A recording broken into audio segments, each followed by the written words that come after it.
Hello, everyone, and welcome to today's episode of Healthy Living, Happy Life, because we want you to live a healthy, happy lifestyle that works for you. More importantly, we want you to live with wonder. Wonder what life could be like, how things could be a little different, better, more improved, just by wondering and looking outside the box.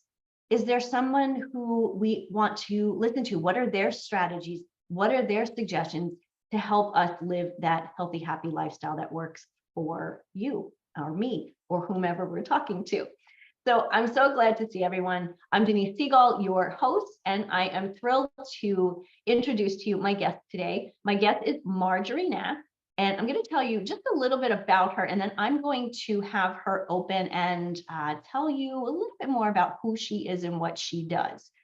So on paper, Marjorie helps women thrive through peri and menopause without the hot flashes, irritability, fatigue, and excess weight through a unique holistic approach so they feel vibrant, confident, and healthy for the second half of their lives. I don't know about you guys, but I am wondering how Marjorie does this. So Marjorie, hello and welcome. Thank you for having me, Denise. Absolutely. So, okay, so this is what you do.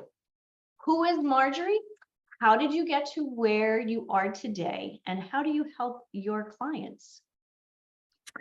Great. Well, my journey began, I'm a native New Yorker, and so I was in corporate advertising and marketing in New York and ran myself ragged and tired and with a host of other health issues. And somebody told me to try yoga. And I went to the gym where I usually did, the old-fashioned Stairmasters and blah, blah, blah. And while I was reading the paper, and I went into the yoga class and it was miserable. I actually lay on the floor, not what you were expecting. I lay on the floor. He started us on our floor with breathing, and I ran out of the class in 5 minutes. So I went back to my unhealthy life for another year until somebody else told me to try yoga. And then I went to a different teacher outside the gym. And that was the moment that I came out of that class. I felt completely differently. I was breathing differently. I wasn't worrying so much. It was really hard for me. I thought I was in such great shape from the gym. And I just fell in love with it. So I went as often as I could with my busy schedule. And then things changed at the magazine that I was at, and I had a lot more time because I left. And the more and more that I did yoga, the better I felt. One of the first things that changed for me was my digestion. I had really bad digestive issues. Also, total surprise.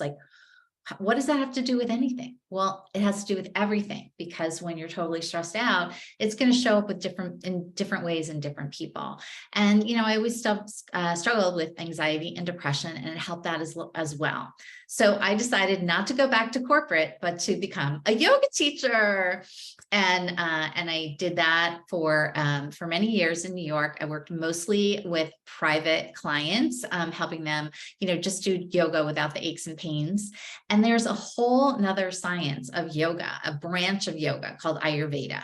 And that just means science of life. That's all it means. So when I started studying that, then everything got even better in my life, because it's really living in alignment with nature's rhythms. And one of the rhythms that everyone experiences are these stages of life.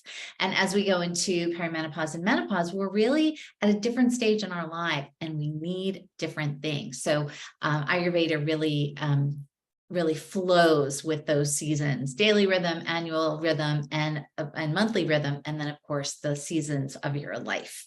So I work exclusively online now, helping women who come to me with these symptoms. Now, the thing is that when I went through perimenopause and menopause, I did not have any symptoms of note.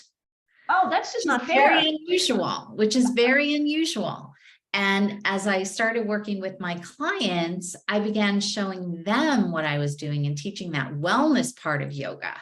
And their symptoms improved as well. I also, so I knew that these were the women I wanted to work with. I had just gone through this stage in my life and I was like, it doesn't have to be this way. A lot of women are just accepting it, that this is what everyone goes through and they're complaining with their friends, and it does not have to be that way, but we have to get to the underlying sources of what the symptoms are and what's going on in life. That is so amazing to hear. I want to kind of just rewind a few minutes because you were talking about Ayurveda, and interestingly, my experience or my understanding of Ayurveda has always been around food. So can you tell us a little bit, clarify for me if you would, explain Ayurveda as a whole, rather than like, I'm thinking it's just food and what we're eating. Yeah. And that is the case for a lot of people. And it turns a lot of people off because they're like, oh, I can only eat this and I can only eat that. And if you, the practitioners are wonderful, but some of them are like, here's your list of foods to eat. And that's it. So in a nutshell, Ayurveda is a healing science based on nature's rhythms. It's been around for thousands of years, way longer than the Western medical system. And it's looking at how your body is working. We always look at digestion, and we always look at the symptoms that we're having. And anything that's going on is an imbalance. Now, what causes those imbalances? Well, we're all, just like the earth and the universe, everything's made up of the 5 elements: earth, water, fire, air, and space. So we all have that in our bodies, just like it's outside. I'm pointing this way because my window's outside. So what's going on in the atmosphere in the world is reflected into our body. So we want to align with those rhythms. So for example, if you live in a cold climate, you do. If you live in a cold climate, just really simple, you want more heat, you want more fire, because there's so much air, which is cold, right? There also can be a lot of water if there's snow. So we want to get things warm. We want to add more heat, just like you have more heat in your house. Well, your body is your house, so you want to add more heat. So one of the ways that you can do that is with food, and certain foods that are going to warm you up from the inside out. And some of this is really simple. It's like you use spices in your cabinet, like all the Christmas spices, like nutmeg and clove, like all of those are warming spices. Some of them, so shifting what we do for the seasons. And it's the same thing with exercise, for example. So you know how there are some people, and like as soon as they step foot in the gym, they turn red and they start sweating. And so they already have this excess heat. And then there are other people, they don't really sweat. My mom was like this. She just didn't sweat. So she didn't even have that much fire and water. And this also is about our personality. So somebody who has a fiery personality is like igniting change, and they're out in the world.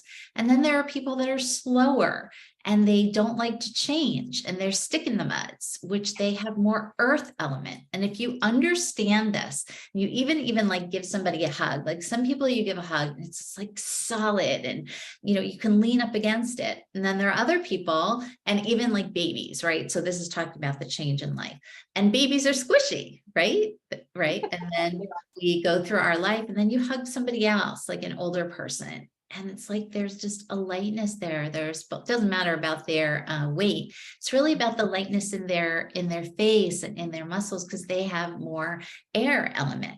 So it doesn't even matter about weight so much. You can hug somebody who has more air element, who's larger, but you just can feel it. So understanding all these things really helps you understand people's lifestyle and their personality and the things that they do. And if you want to get a little more into it, we can do that, but I just wanted to leave it at that. No, I appreciate that. Because now I see the connection to like our next part of our conversation. One, everybody's different. And we want to talk about this menopause, perimenopause, and how I see it now, how Ayurveda can connect. Like with menopause, people having different symptoms.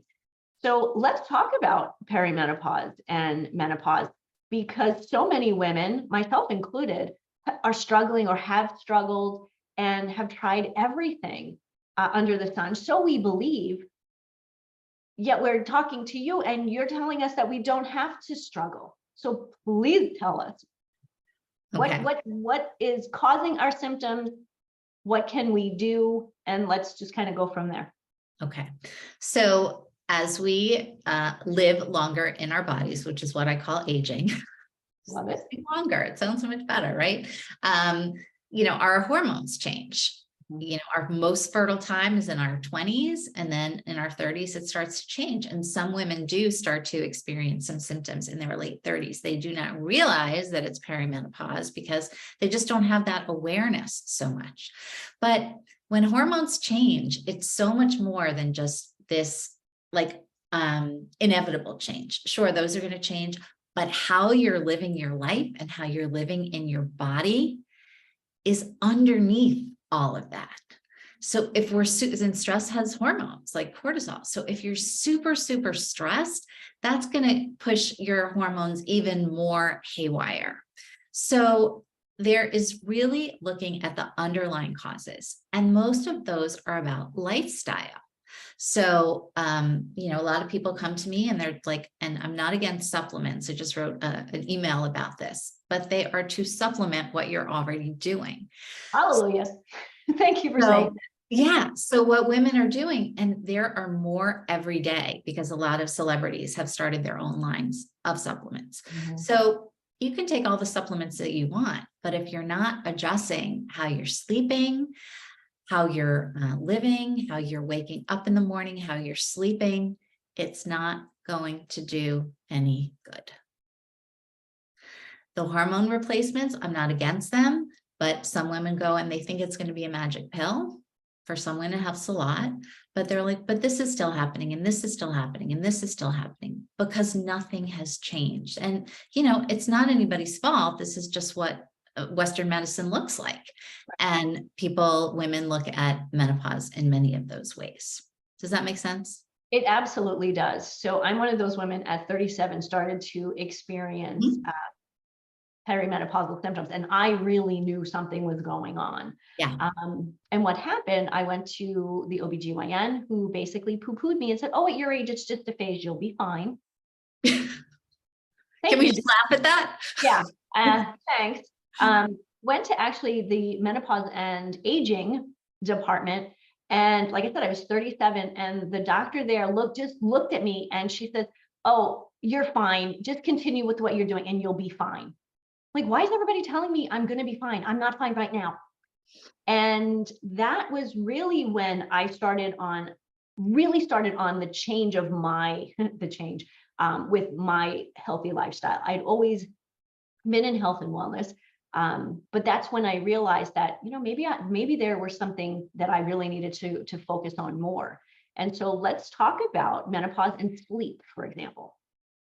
Yeah. So I speak with women every day, and there are I'll just go through the most common symptoms. So hot flashes and night sweats. If you've got night sweats, you're going to have problems with your sleep. If you're probably having problems with your sleep, you're going to have issues with your energy level. And the brain fog, it's coming from the lack of sleep, and the irritability is coming from the lack of sleep. So those, and the excess weight is tied to sleep as well. And, some people are like, what should I want to lose weight. What should I eat? How are you sleeping? Mm-hmm. So it's looking at things in a different way. It's really shifting the paradigm of how we're thinking about our body. What was your question? I'm so on board with this, because it was the night sweats that started with me. And actually what prompted me to finally go to see the doctor was, after about 3 months of this, my husband finally said something. I must have just been in a mood, because I hadn't been, and it literally had been like 3 months that I had not slept. And he said something to me, and that's when I realized that it wasn't just me, that it was affecting my relationship with my husband. And that, to me, that was not going to, I couldn't move forward like that. I had to make some kind of change. And understanding how to get better sleep, considering the hot flashes, I didn't know how to do that. And that was my first big struggle. Yeah. Yeah. It took a long time, and I've managed it. I can't say that it's perfect, but I'd love to hear a little bit about your thoughts on, how to manage the sleep with the hot flashes. And maybe it's manage the hot flashes so you can manage the sleep. Well, they are tied together. And first, I just want to acknowledge what you said, because a lot of women, many, many women come to me and they say the exact thing. The doctor said, don't worry about it. Like, these are our doctors that we're talking about, or they prescribe an antidepressant or hormone replacement. So there are a lot of off-brand uses of some of the medications. Again, I'm not a doctor, I'm not against it. So we talk about hot flashes, like what is causing the hot flash? Well, there are hormones that are changing, yes, but there are also other things. So I have women really look at their sleep, and a good night's sleep starts in the morning. Okay. A good night's sleep starts in the morning. Because what we do all day is going to affect our sleep. What we eat, what we drink, when we eat, when we sleep, how we eat. What we eat is part of it, but there's so much more. Because if I spoke with a woman yesterday and she's like, I just don't have time to eat lunch. I just don't have time to eat lunch. I'm too busy. And I can appreciate that women are busy. You take 5 minutes to go to the bathroom. You would never say to your body, I'm not going to go to the bathroom for another 4 months, for another 4 hours. You would not say that. You couldn't. Your body wouldn't let you. Well, your body will let you go without food, but that doesn't mean that it's a good thing. So you take the time, like taking that time during the day for yourself and listening to what your body is saying is crucial. So there are, I can't put it all together in my 8-week program into a few minutes, but thinking about what happens during the day, and then looking at when you're eating dinner and when you're going to sleep, and what you're doing between dinner and when you go to sleep. So talking about the hot flashes, and this is a simple thing. Talked about the 5 elements. It does have to do with the food, but it also has to do with how we're digesting. So for example, if you, and we know about it, like there's excess acid in our stomach, that's fiery, like acid burns things, right? Like fire. So we need that to digest. If we eat too late, our body is using energy to digest that it doesn't have the energy to do to get that deep, deep sleep.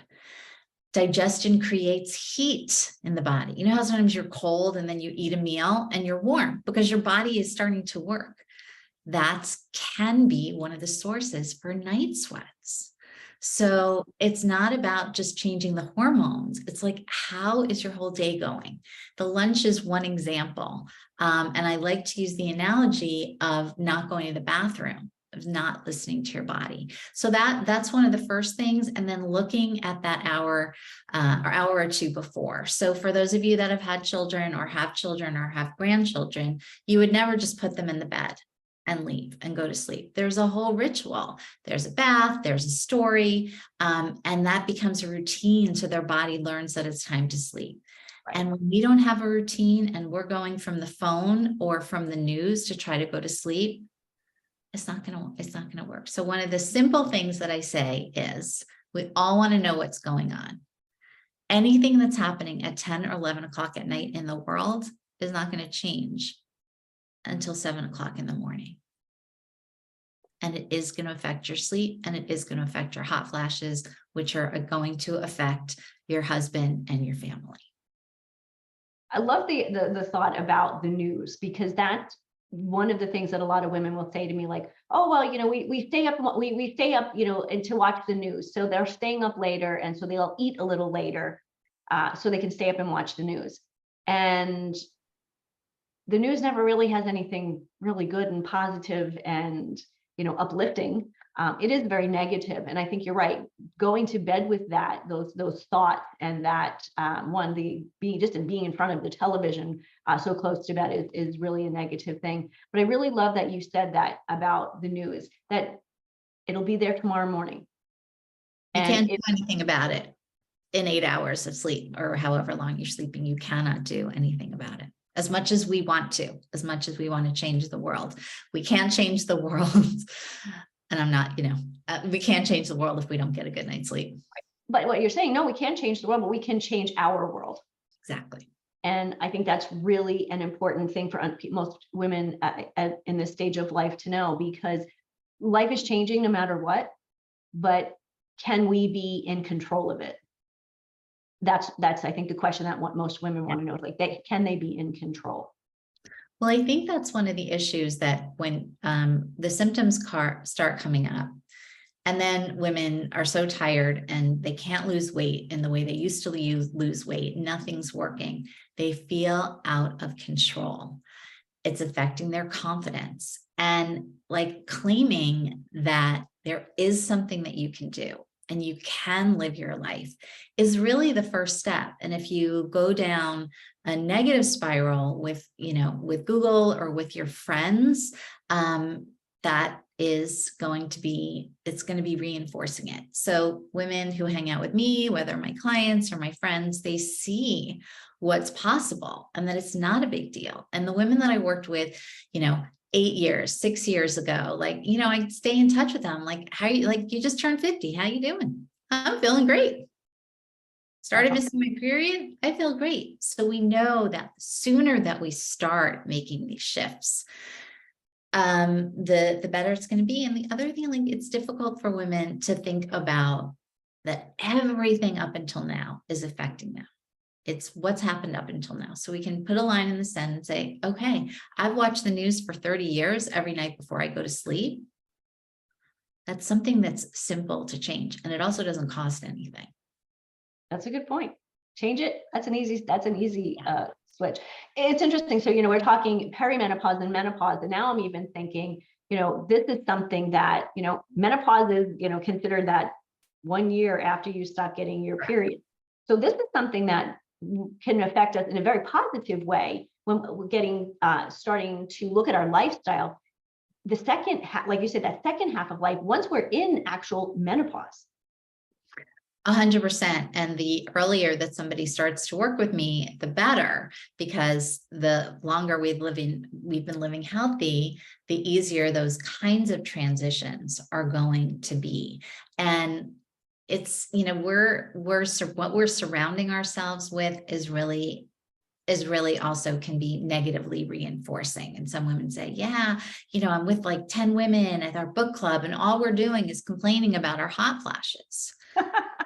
And also seeing like, what are you trying? What are you trying? What are you trying? Which is a lot of trial and error. And that's where like having somebody who's been through it and who sees people, who knows people, it doesn't have to be this way. And, it can be a big thing if you've been watching the news with your husband for 30 years to say, that's going to change.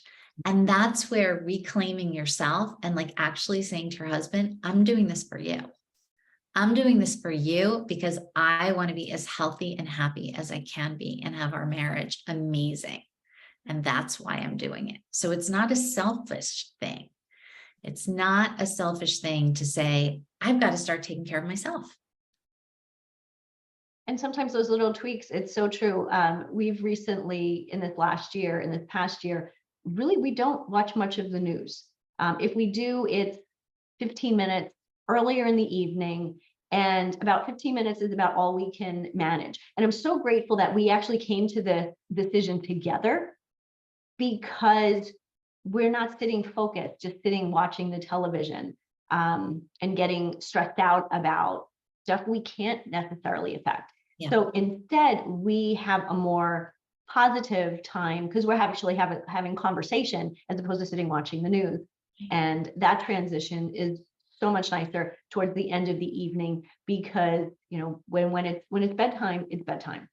We don't have that stressed about what we were watching on the news. And I know how it affects me personally. Like when I get into bed, if I've been watching the news or even a movie that's Violent.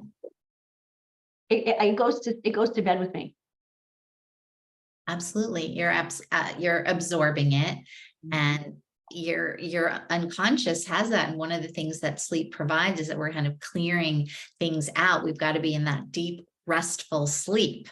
And if we're not sleeping that well because of something that's stressed our body out, the hormones are going to be off, the sex hormones, the stress hormones, and we're not going to be able to get a good night's sleep. And then we feel worse, and it's this spiral. So just thinking about like, what are you putting in your body? So this is, again, like, it's not just food, it's your environment. It's what you're listening to. It's what you're watching. And the thing about television news is that it's coming at you.